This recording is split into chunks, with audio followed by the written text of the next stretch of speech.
Campus TV, nous sommes ensemble. Bonsoir à tous et bienvenue à ce Flash Info. Le pape Léon exclut les réformes sur les questions de LGBT dans l'Église.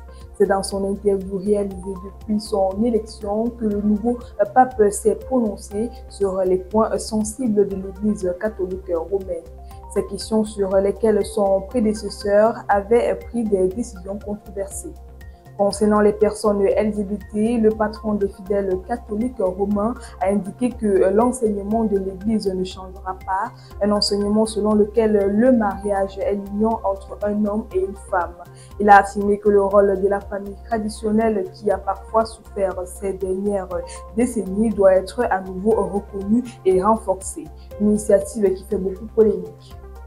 Économie, la cérémonie de lancement du terminal minéralier à Kribi, prévue le 18 septembre, n'a pas finalement eu lieu. D'un coût estimé à 425 milliards de francs CFA, le projet devait permettre l'exploitation annuelle de 10 millions de tonnes de fer issues du gisement de l'Aubé. Mais le gouvernement a exprimé des réserves, estimant que l'infrastructure profiterait essentiellement à Sinotel et irait à l'encontre de la vocation de Kribi. Yaoundé affiche désormais sa préférence pour une alternative qui prévoit un terminal intégré soutenu par des financements. Burkina Faso, Ibrahim Traoré remet environ 764 véhicules pour le développement national. Dans un geste spectaculaire ce matin, M. Ibrahim Traoré, président du Burkina Faso, a remis des véhicules destinés à la construction des routes et à d'autres infrastructures à ses responsables en charge du projet. Le chef d'État a souligné que le Burkina Faso ne sera plus comme avant. Il s'engage à transformer totalement le pays. Cette initiative a suscité des réactions dans le pays et au-delà, certains s'interrogent sur la gestion précédente. Selon les autorités, aucun emprunt n'a été nécessaire pour financer l'acquisition de ces véhicules. En juridiction, inculpé pour viol et agression sexuelle, Thomas Partey a plaidé non coupable au tribunal. 3 femmes ont saisi la justice contre l'international ghanéen pour 6 chefs d'accusation.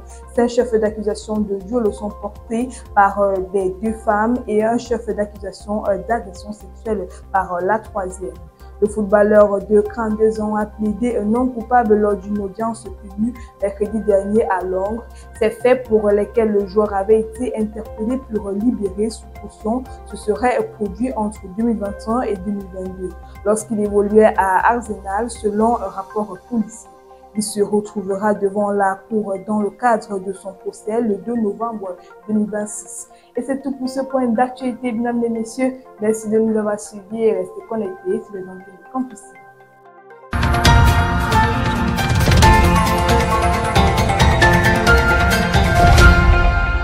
Campus TV, nous sommes ensemble.